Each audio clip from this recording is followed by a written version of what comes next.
Carl Jung once said, "The shoe that fits one person pinches another. There is no recipe for living that suits all cases." This single line hints at how unique and personal our psychological journey is. Yet we often crave universal answers when we struggle with our sense of identity, relationships, or emotions. One question that continues to surface is why many of us feel so conflicted about our expressions of femininity or sensitivity. We might dismiss it as being too emotional, or we try to hide it altogether. But underneath these everyday tensions, Carl Jung invites us to see a deeper dynamic at play, one rooted in what he called the anima, the feminine aspect of a person's psyche. Does this anima actually explain the uncomfortable struggle we have with our feminine side? Or is it just another lofty psychoanalytic concept we can't apply to real life? Before we dive in, I want to welcome you here. If you find meaning in exploring topics that bridge our daily experiences with insights from depth psychology, consider subscribing and hitting that like button. It genuinely helps this channel grow into a space where we delve into both the known and the mysterious layers of the human mind. Today, as we focus on Jung's idea of the anima, I challenge you to reflect on moments when you felt a tug of war inside, torn between being tough and being gentle, or wanting to be both honest and nurturing but feeling guilty or ashamed about it. These dilemmas might actually be unconscious signals pointing to unacknowledged parts of yourself. Our culture has long dictated what is acceptable for men and for women, pushing certain traits into hidden corners of our minds. As a result, many people end up dissociating from qualities they consider feminine, and in that process, they might also push away vital sources of creativity, emotional depth, and intuition. The big question is, how do we uncover, or perhaps recover, these buried parts of ourselves without losing our core identity? By the end of this conversation, I hope you'll not only gain a clear understanding of why the anima matters, but also see tangible ways to integrate its presence into everyday life. And now, let's explore what the anima is, how it shapes our behaviors, and what we can do to bring its energy into conscious alignment. When Jung described the anima, he was referring to the feminine image or archetype within the unconscious of a man. But in modern applications, we recognize that each one of us, regardless of gender identity, carries an internal feminine component, which Jung labeled as the anima, and an internal masculine component, the animus. This concept forms part of Jung's broader view of a balanced psyche, where wholeness arises only when these complementary energies are recognized and integrated. But let's break down why so many people feel ambivalent or even resistant to exploring this inner femininity. Part of the reason is cultural. In many societies, words like feminine get mistaken for weakness or vulnerability, while masculine gets celebrated as strong or resilient. Such entrenched stereotypes can push us to deny or devalue any part of ourselves that doesn't match the socially approved image. A man might avoid displaying tenderness for fear of appearing soft, or a woman might suppress her own empathy, believing it makes her look less competent in a competitive setting. Over time, these choices create an imbalance in the psyche, a psychological tension that can manifest as anxiety, shame, or a subtle sense of living a half-life. One relatable scenario is when someone starts feeling oddly competitive with peers or partners whenever emotional intimacy is required. Instead of naturally opening up or empathizing, they default into a defensive mode. I can handle everything alone. I don't need anyone's support. In reality, that response might be the overshadowed anima, longing for emotional connection, but it's been dismissed for so long that it resurfaces in disguised ways. Another everyday situation might be the persistent fear of being labeled as too sensitive. Perhaps you're an artist or an empath by nature, but you've been told that success demands unwavering toughness. So you bury your sensitivity only to feel empty or depressed when your suppressed self tries to emerge. Often we blame external pressures, not realizing it's actually an inner conflict with our undernourished anima. Jung's theory doesn't just stop at describing a psychological conflict. It points to what he called individuation, the process of becoming truly whole by integrating all aspects of ourselves, including those that remain unconscious. Now let's look at how this hidden feminine part might reveal itself. One hallmark of an unacknowledged anima is projecting that feminine energy outward, frequently onto romantic interests. People might idealize a partner, placing them on a pedestal of perfect compassion or emotional fulfillment. Yet over time, disappointment sets in. Why? Because no partner can fully embody your internal, projected ideal. This is how unconscious aspects sabotage our relationships. We expect the other person to carry parts of ourselves that we haven't owned. One aha moment might be the realization that you're not just looking for a romantic companion. You're actually longing to rediscover the loving, accepting, and gentle presence within yourself. Recognizing this projection can be a major turning point. A second aha moment arises when you notice repetitive patterns of self-criticism or even self-punishment whenever you express anything that feels too soft. It might be as simple as crying during a poignant movie scene and then immediately berating yourself for not holding it together. Who planted the seed that vulnerability is wrong? Often it's an inherited cultural message or an internalized voice from childhood. This is the territory where the anima resides, a threshold between open receptivity and the fear of exposing a deeper emotional current. The more aware you become of these patterns, the closer you get to bridging the gap between your conscious persona, the self you show the world, and the suppressed feminine aspects lurking beneath. We should also explore how this phenomenon links up with the Jungian shadow, because these layers of the psyche often interact. The shadow represents traits we find unacceptable or embarrassing, so we repress them.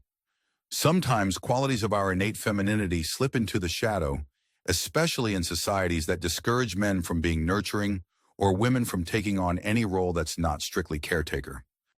A real-world example might be a corporate leader, someone who's told to be decisive, strong, and unwavering, who suddenly experiences panic attacks when confronted with an emotionally charged situation. The meltdown might not be mere stress. It could be the unintegrated anima and shadow boiling over, demanding attention. When we neglect these unwelcome aspects, we risk letting them fester until they erupt. Jung believed that healing requires bringing these repressed elements into our conscious awareness, working with them compassionately instead of denying them. Yet let's not treat the anima as just an inconvenient bundle of repressed sensitivity.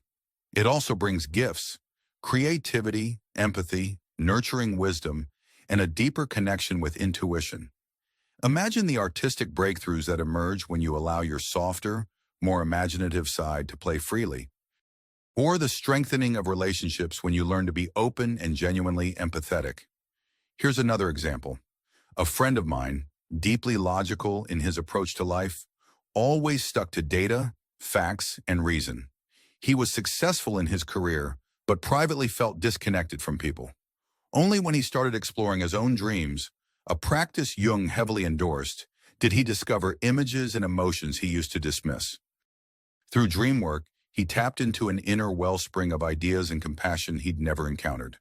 That was his entry point to the anima, now recognized not as a weakness, but as a reservoir of profound humanity.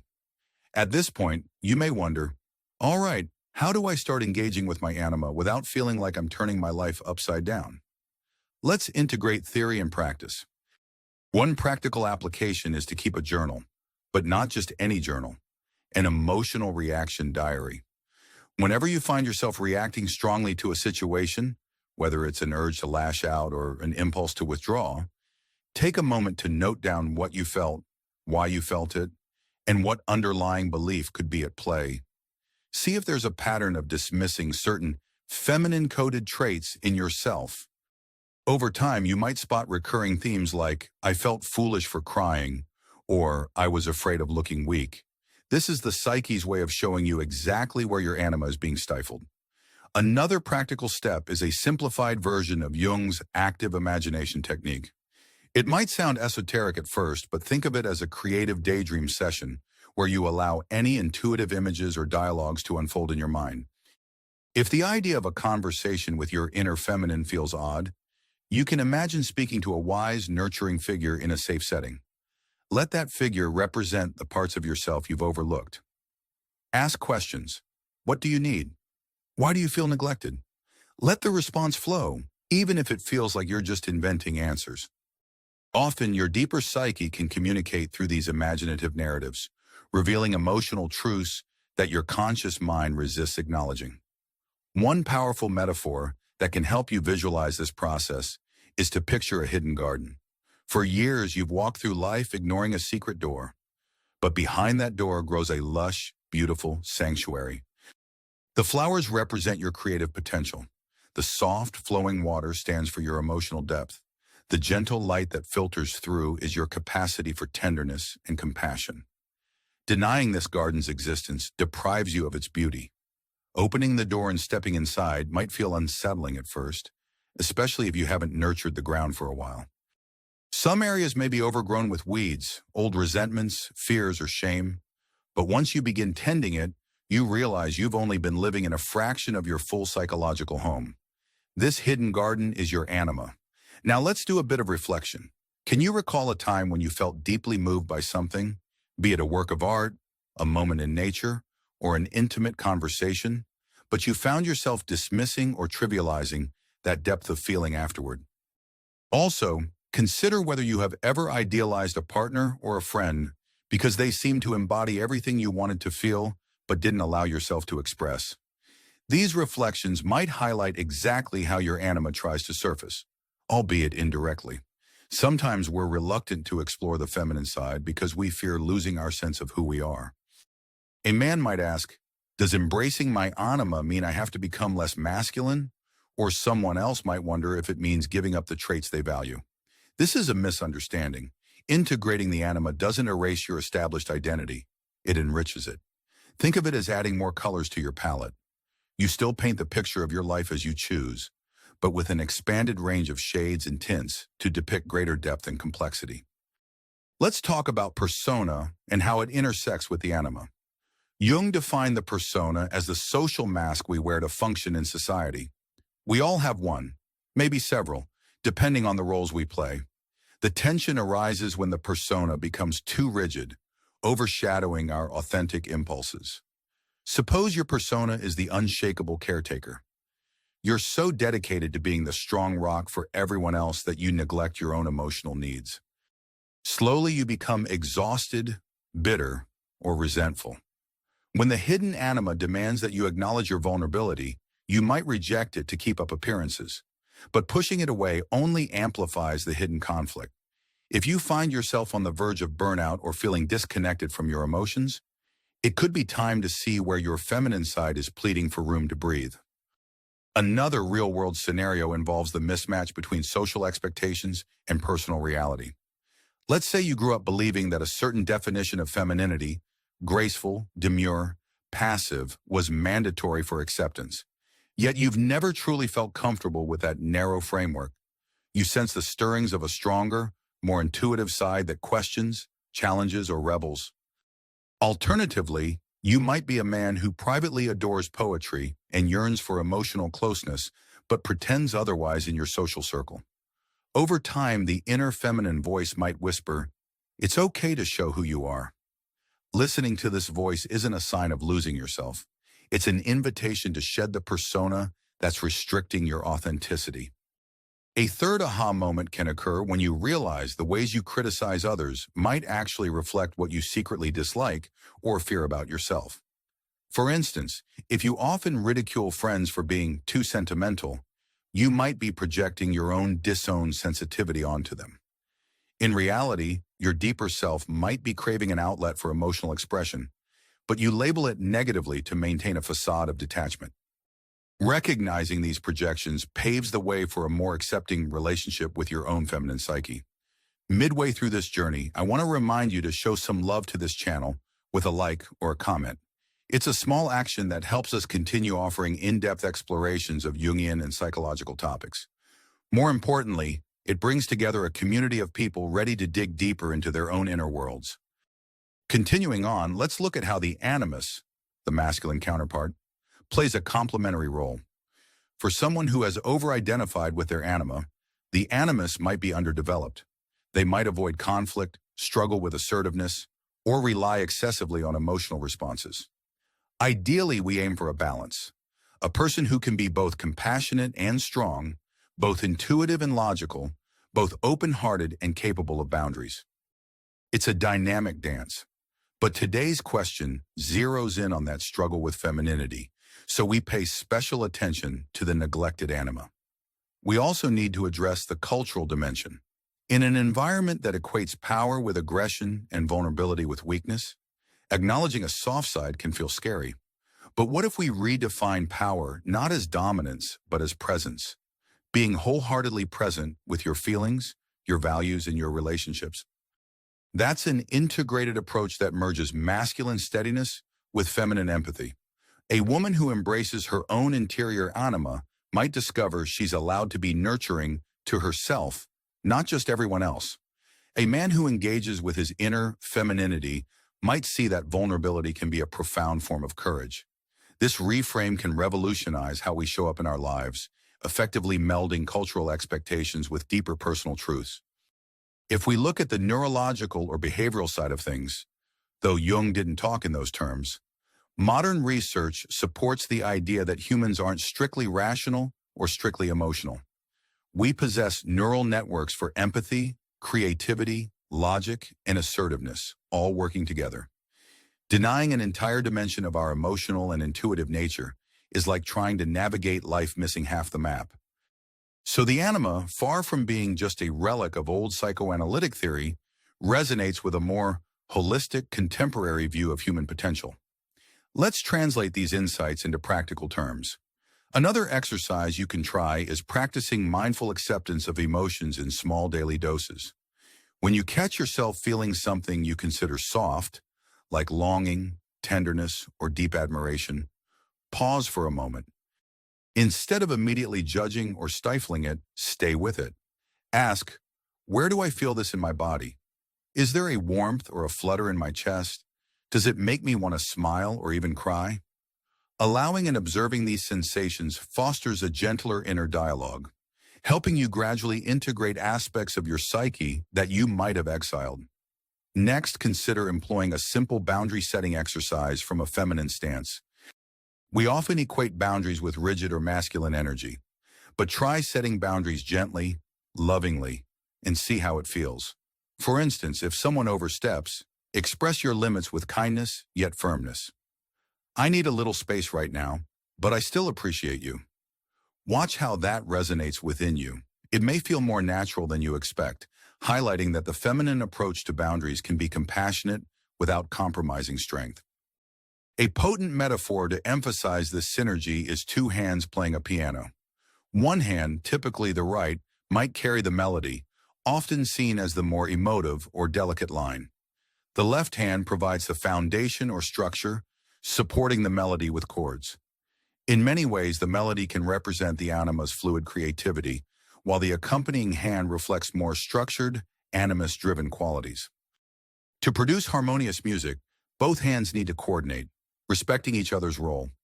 If you silence one hand, the music becomes incomplete, missing either its supportive depth or its expressive nuance.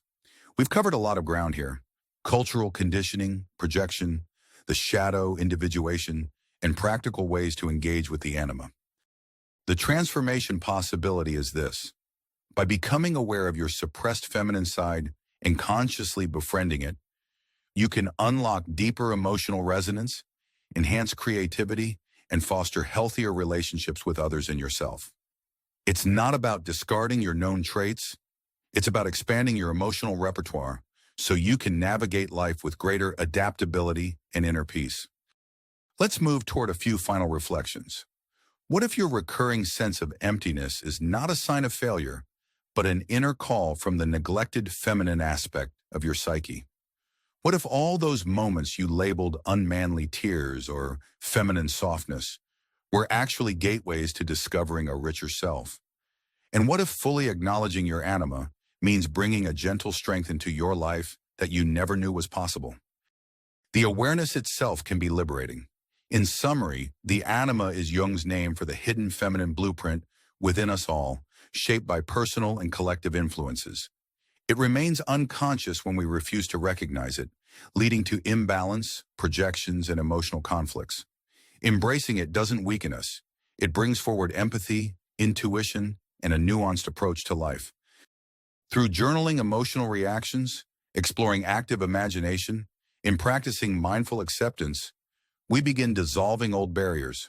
Over time, we discover that each dimension, masculine and feminine, conscious and unconscious, converges into a more robust, authentic self. Before we wrap up, let's talk about how you can apply these insights in your everyday life. First, if you notice yourself automatically criticizing softness in yourself or others, pause. Ask whether you're rejecting a quality you actually need. Second, commit to one small routine that engages your creative or intuitive side. A daily sketch, a heartfelt conversation, or a moment of stillness in nature. Third, observe how these minor shifts influence your overall sense of identity and well-being. You might discover an unexpected sense of relief and belonging. I'd love to hear your thoughts. Have you ever felt you were at war with a part of yourself that you couldn't quite name? If so, did Jung's concept of the anima shed new light on that experience? Let us know in the comments, and let's keep this dialogue going. This is your space too, and sharing your reflections might inspire someone else to take a closer look at their hidden feminine side. If you haven't yet, remember to subscribe and tap the notification bell so you don't miss future dives into Jung's theories and other transformative psychological concepts. Thank you for being part of this exploration. The real challenge is not just absorbing these ideas, but integrating them into your life in meaningful ways. If you find yourself questioning old beliefs or feeling encouraged to explore your emotions more fully, take that as a sign you're already on the path to deeper self-understanding. Whether you're dipping your toes into these waters or ready to dive headfirst, remember that each insight helps shape a more balanced, conscious version of who you are. All parts of you have something to say, and by listening to the anima, you might discover a source of wisdom, compassion, and creativity that elevates your entire life journey. Now, as we close, let's continue building a community that dares to explore every hidden facet of the mind. Your presence here matters. Keep the conversation alive in the comments, share this video with anyone who might be grappling with their sense of femininity, and above all, continue nurturing the hidden garden within you. Until next time, stay curious, stay open, and remember that embracing all aspects of yourself is not just about psychology. It's about living fully, vibrantly, and authentically.